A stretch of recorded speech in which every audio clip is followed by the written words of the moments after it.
Shalom Yasharala. This is Yeshaya. Just want to go into scripture that's been heavily in my spirit for the past week. And confirmation that I need to do this video came yesterday when I listened to a song by Ephraimite Magun where he said, study the ant.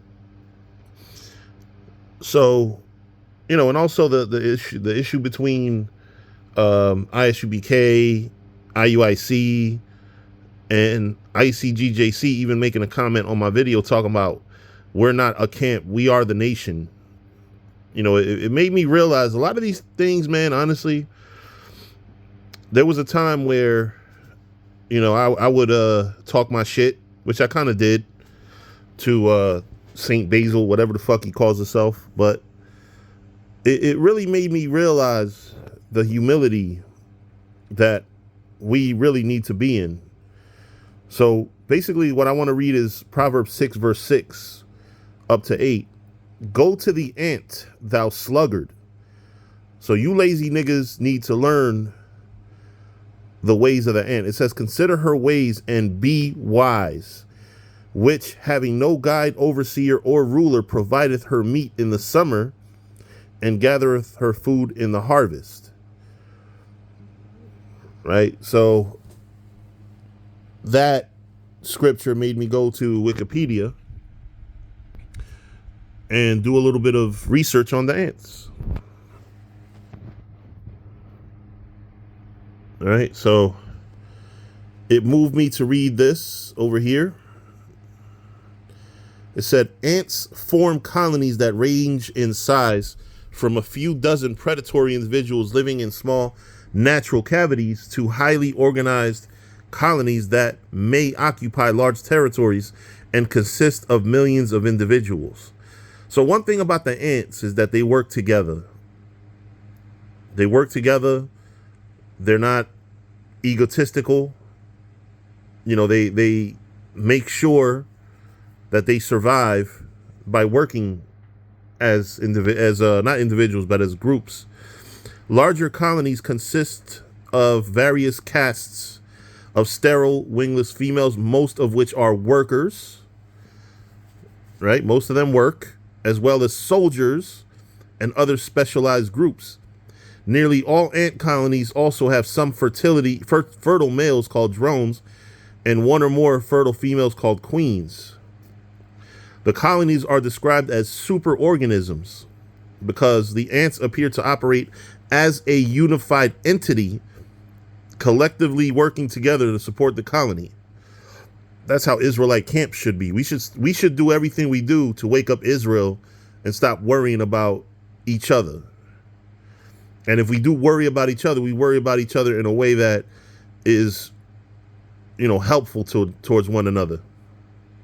Not thinking they're the star of the show or they're the only ones that matter, because at the end of the day, we're not going to shut each other down. We're not going to shut each other down. Let's work together. It says ants have colonized almost every landmass on Earth. The only places lacking indigenous ants are Antarctica. It's funny, the place that has ant in its name doesn't have any indigenous ants. And a few remote or inhospitable islands. Ants thrive in moist, tropical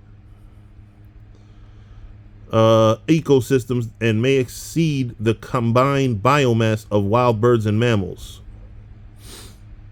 Their success in so many environments has been attributed to their social organization and their ability to modify habitats, tap resources, and defend themselves.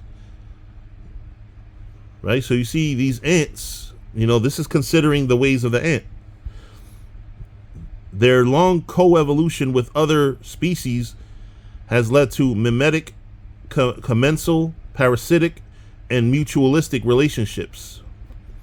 Ant societies have division of labor, communication between individuals, and an ability to solve complex problems. You should be able to say the same thing about Israelites. Israelite societies have a division of labor, communication between individuals, and ability to solve complex problems. These parallels with human societies have long been an inspiration and subject of study. Many human cultures make use of ants in cuisine. Yeah, I don't know about that one. Some species are valued in their role as biological pest control agents. Their ability to exploit resources may bring ants into conflict with humans, however, as they can damage crops and invade buildings. Some species, such as red imported fire ant of South America, are regarded as invasive species in other parts of the world, establishing themselves in areas where they have been introduced accidentally. Right? So, when the scriptures say go to the ant, now I'm going to go back to the scripture. It says go to the ant. Now we can understand why it's saying it. It's not saying physically go to an ant. This is saying go, basically research an ant. Sluggard, if you're lazy, you should learn to be more like the ant and be wise. Right? Because they work together. Nobody thinks they're special. Everybody is working towards a common goal, and that's what Israelites need to do. That's what every single camp needs to do. Me personally, if somebody from IUIC said I'm fucked up, I need a job, I would try to help find them a job. I don't give a damn what ICGJC, I don't give a damn. Different camp, I don't care. We put, what good is it when you just put on your kind, your people?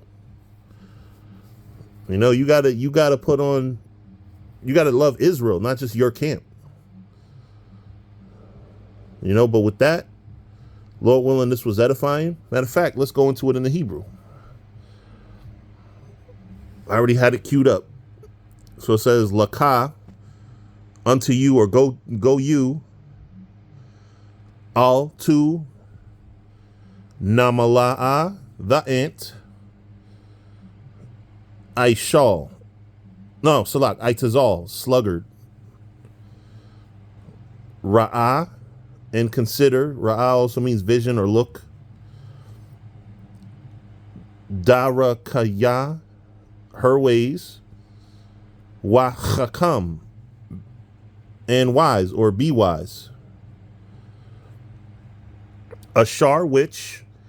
Ayun, know, or having know. La, to. Quatazayun, captain. Shatar, overseer. Wa, mashal, or ruler.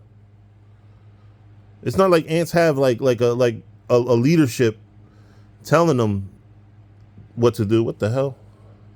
Salak. All right. Tha kayun, they provide. Ba kwayataza, in the summer. La chama, her supplies. Agara'ah, and gathers. Bakwa tazayar, in the harvest. Ma akala, her food. So, that's verse 8. So we need to, Israelites, man, we need to be more like ants. We need to study the way they are. Especially the lazy brothers, especially the proud, arrogant brothers. Even though the scripture is not talking about pride or arrogance, ants also do not display pride and arrogance because they're so busy working as a unit to help each other out. But with that, I'm going to say shalom.